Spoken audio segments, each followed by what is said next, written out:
Hello प्यारे बच्चों, welcome to our channel Edular point.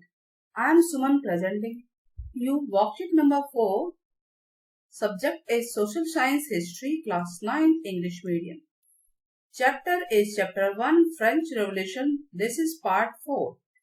If you want to see part 1, 2 and 3, you can see on our channel these videos. Let's start. 1792 to 1794 stage of radical republicanism. उस समय क्या हुआ था कि लगातार क्रांति फैलती जाती, तो ये जो समय था ना बहुत ही क्रिटिकल था। द फ्रेंच रिवॉल्यूशन जो 1789 में हुआ था, रिवॉल्यूशन यानी क्रांति फ्रांस में आ गई थी, उसका डर, फियर स्प्रेड, फैल गया था सभी यूरोपियन कंट्रीज में, यानी फ्रांस के आसपास के जितनी यूरोपियन कंट्रीज थी वहां पे वो डर फैल गया था। क्या डर था कि कहीं यही क्रांति, ये रिवॉल्यूशन उनकी कंट्री में भी ना हो जाए।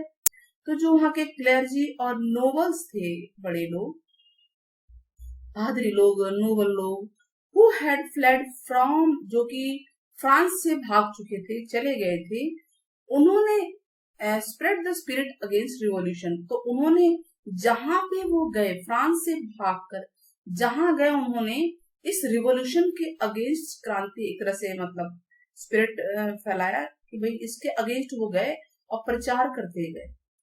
Revolutionary principle of France began to be propagated all over Europe. जो इसके प्रिंसिपल थे रिवोल्यूशन के, यानी जो फ्रांस की क्रांति के जो प्रिंसिपल चल रहे थे रिवोल्यूशन के, उसका हर जगह विरोध होने लगा पूरे के पूरे यूरोप में। ऑस्ट्रिया यूरोपियन कंट्री है, सपोर्टेड द मोनार्की, उसने मोनार्की सिस्टम को, यानी राजा के शासन, मोनार्की का मतलब क्या होता है, मोनार्क, मोनार्क से बच्चे मोनार्की बना है, जिसको बोलते हैं रूल ऑफ किंग। तो उसने सपोर्ट किया, ऑस्ट्रिया ने सपोर्ट किया फ्रांस जो में मोनार्की सिस्टम का, कि भाई वहां पे राजा का शासन होना चाहिए। ठीक है, तो अब इससे फ्रांस ने डिक्लेयर कर दिया उसके अगेंस्ट वॉर, यानी ऑस्ट्रिया और फ्रांस के बीच वॉर छिड़ गया। ठीक है, तो कंसिडर, उसने क्या सोचा कि भाई जब ये अगर मोनार्की सिस्टम रहेगा और ऑस्ट्रिया इसका समर्थन कर रहा है, तो जो लोग हैं, एक तरह से लोगों के हित में ये नहीं रहेगा, तो लोगों की लड़ाई कह के उसने इसके अगेंस्ट युद्ध छेड़ दिया। किसने? फ्रांस ने। A national convention was formed on the basis of adult suffrage. Adult suffrage क्या होता है भाई? जो लोग जो वोट दे सकते हैं, मत देते हैं, वोटिंग करते हैं, उस वोटिंग के बेस पे नेशनल कन्वेंशन की फॉर्मेशन हुई। ठीक है, नेशनल कन्वेंशन। तब national convention and rain of terror. Rain क्या होता है? Time period. रेन मतलब होता है युग, टाइम। ठीक है, टाइम पीरियड जो था टेरर का, यानी जब ये बना नेशनल कन्वेंशन, उसी समय आतंक का टाइम आ गया, टेरर का टाइम आ गया। ऐसा क्या होने लगा? तो देखिए, एक तरफ तो क्रांति चल रही है, ठीक है, अगेंस्ट चल रहे हैं लोग, किंग के अगेंस्ट चल रहे हैं, और उसी में नेशनल कन्वेंशन का फॉर्मेशन हो गया। और उसने क्या क्या, आखिर ऐसी कोई पॉलिसी जरूर होगी ना जो कि टेरर को बढ़ावा दे रही होगी, आतंक, लोगों के दिलों में डर को बढ़ावा दे रही होगी। चलिए उसको हम पढ़ते हैं। तो first session of national convention was held. जो पहला सेशन क्या होता है? मीटिंग। ठीक है, पहली मीटिंग कब हुई? 21 सितंबर 1792 को हुई, जिसमें पार्टिसिपेट किया जैकोबिन एंड जिरोंडिस्ट पार्टीज। दो पार्टीज थे, जैकोबिन एंड जिरोंडिस्ट पार्टी में। ठीक है, और यही मेन प्रोमिनेंट पार्टी थे उसके अंदर जिन्होंने पार्टिसिपेट किया था। तो जैकोबिन कौन थे? वो वर डिसिप्लिन्ड एंड ऑर्गेनाइज्ड, मतलब वो तो बिल्कुल अनुशासन वाले थे। डिसिप्लिन मतलब होता है जो रूल्स रेगुलेशन को मानना, और पूरी तरह से संगठित थे, ऑर्गेनाइज्ड थे। दे इन्फ्लुएंस ओवर पेरिस, और उनका पेरिस पे पूरा प्रभाव था, इन्फ्लुएंस। किसका? जैकोबिन का। ठीक है, द मेन लीडर इनका कौन था? जो जैकोबिन का लीडर था, आप इसको याद कर लीजिएगा, इसका लीडर जो था वो था रॉबेस्पियरे। ओके, ये इसका लीडर था मेन, तो ये आपको ध्यान रखना है। और जो दूसरी पार्टी थी, जिरोंडिस्ट जो पार्टी थी, वो एडुकेटेड नोबल्स थे, बट प्रैक्टिकल पॉलिटिशियन थे, not practical politician, practical politician नहीं थे। प्रोमिनेंट लीडर्स देखिए कौन थे इनके, जो मेन इनके लीडर थे किसके, जिरोंडिस्ट पार्टीज के, तो मैडम रोलैंड, ब्रिसॉच, ये थे। बोथ ग्रुप्स वर एडवोकेट, देखिए दोनों ग्रुप क्यों मेंबर थे आखिर नेशनल कन्वेंशन के, क्योंकि दोनों के दोनों जो है ना रिपब्लिक को सपोर्ट करते थे, और वो चाहते थे कि जो मोनार्की सिस्टम है, किंग ऑफ रूल है, जो रूल का किंग का रूल है, उसको हटा दिया जाए।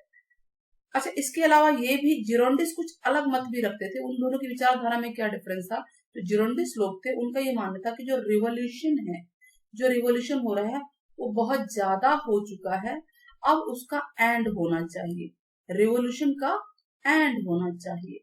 तो और वो चाहते, वो अपोजिशन में थे कि ज्यादा सोशल इक्वालिटी लाने की जरूरत नहीं है, जितनी सोशल इक्वालिटी आनी थी उतनी आ गई, ठीक है।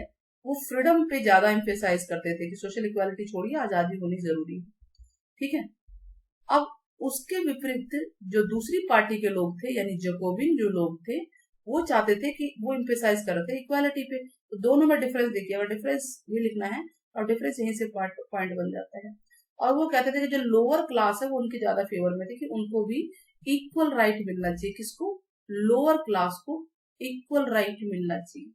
तो ये सब हो क्या रहा है पूरा, इसमें हमने क्या पढ़ लिया अब तक, हमने ये पढ़ा कि एक तरफ फ्रांस में रिवॉल्यूशन चल रहा है, नेशनल कन्वेंशन पार्टी बन चुकी है, उसके अंदर दो मतलब संगठन बन चुके, उसमें दो पार्टियां पार्टिसिपेट कर रही हैं, और टेरर का युग आ चुका है। दूसरी तरफ बाकी यूरोपियन कंट्री वाले डरे हुए हैं, तो मोनार्की को वो करने लग जाते हैं फेवर। अब यहाँ देखिए कि जो नेशनल कन्वेंशन पार्टी थी उनके सामने क्या क्या डिफिकल्टीज आती हैं, देखते हैं। 1792 में जो revolutionary declared the Republic of France, जो रिवोल्यूशनरी थे 1792 की बात है, उन्होंने रिपब्लिक ऑफ फ्रांस डिक्लेयर कर दिया, was based on feeling of freedom. जो रिपब्लिक ऑफ फ्रांस को डिक्लेयर किया, इसके तीन मेन बेस पे ये डिपेंड था, ये खड़ा था। एक तो फ्रीडम होनी चाहिए, इक्वालिटी होनी चाहिए, और फ्रेटर्निटी होनी चाहिए, तीन चीजें जरूरी है, ठीक है। तो ये तीनों बेस पे रिपब्लिक ऑफ फ्रांस डिक्लेयर कर दिया, किसने, जो वहां पे रिवॉल्यूशन कर रहे थे।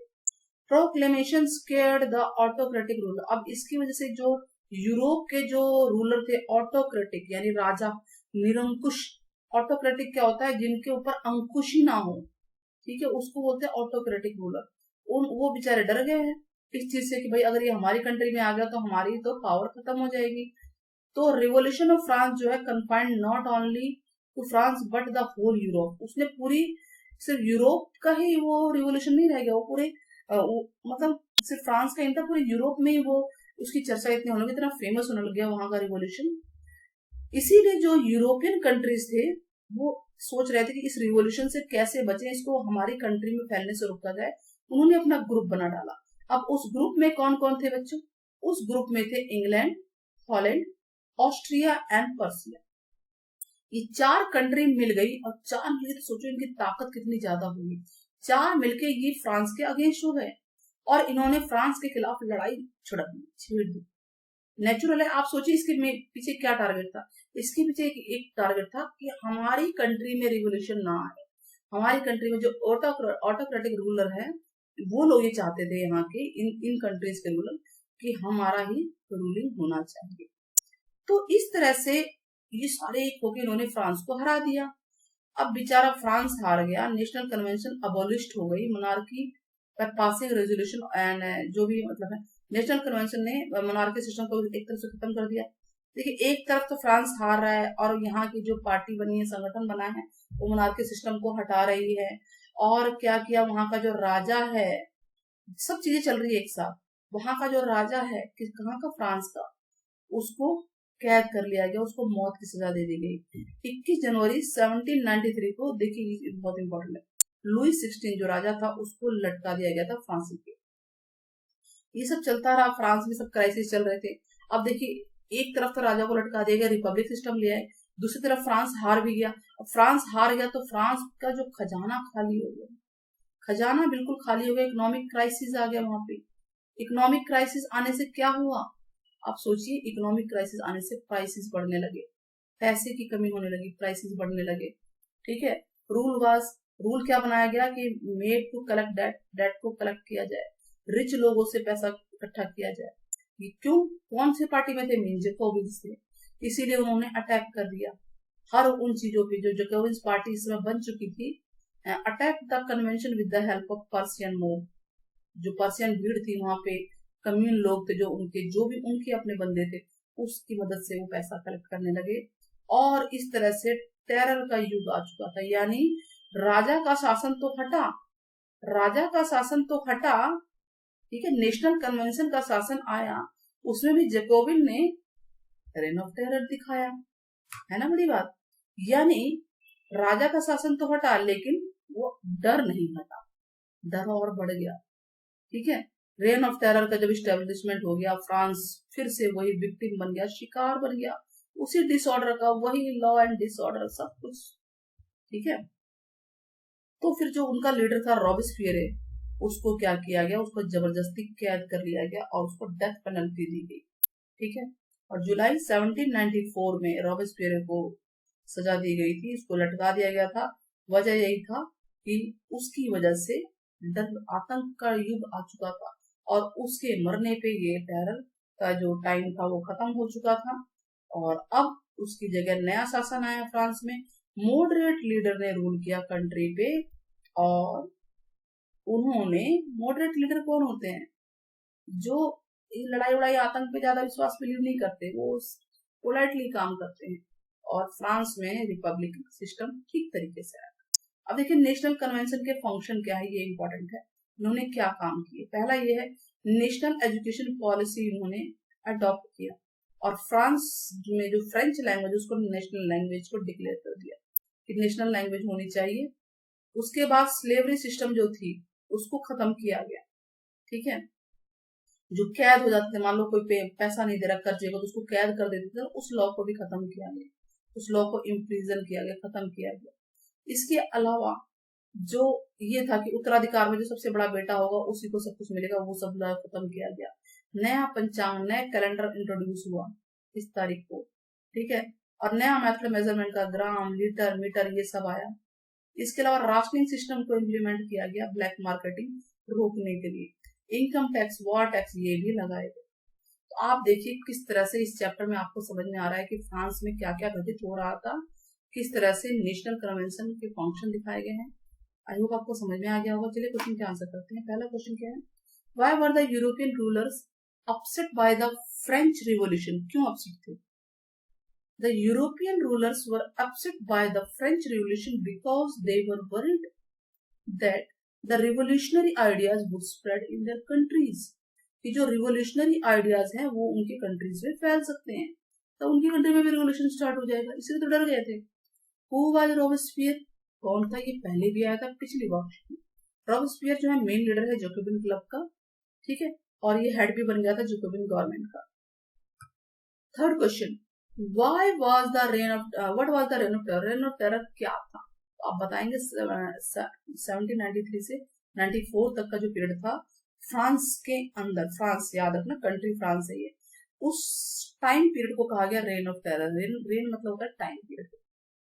और रॉबेस्पियर वो हेड था जैकोबिन क्लब का, उसने स्ट्रिक्ट पॉलिसी फॉलो की थी और जिसके तहत clergyman, noble people were consider enemies, वो सब एनिमीज होते थे जो इसके अगेंस्ट होते थे और उनको अगर वो पब्लिक के एनिमीज है तो उनको मार दिया जाता था।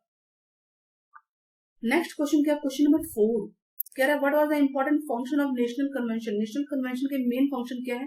तो बच्चों क्वेश्चन नंबर 4 का आंसर आपका ये होगा। आई होप आप ये सारे पॉइंट्स को छोटे करके लिख सकते हैं, आराम से छोटा किया जा सकता है। देखिए आप पहला तो पॉइंट पूरा रहेगा, ठीक है, दूसरा पॉइंट आप इतना ले सकते हैं, बहुत है, तीसरा पॉइंट आप पूरा लीजिएगा, चौथे पॉइंट पे नया पंचांग इंट्रोड्यूस हुआ, 4-5 पॉइंट बता सकते हैं चाहे तो, मेजरमेंट का मेथड जो है इंट्रोड्यूस हुआ, इस लाइन को आप लिख सकते हैं, ठीक है, आप फिर इनकम टैक्स वाला लिख सकते हैं। तो ये सारे फंक्शन है। आई होप आपको वर्कशीट समझ में आ गई होगी। तो बताइए किस किंग को, इस वर्कशीट के अंदर किस किंग को फांसी की सजा दी गई थी, हैंग किया गया था, उसका नाम जरूर बताइएगा कमेंट के अंदर और साथ में सब्सक्राइब शेयर करना ना भूलिए।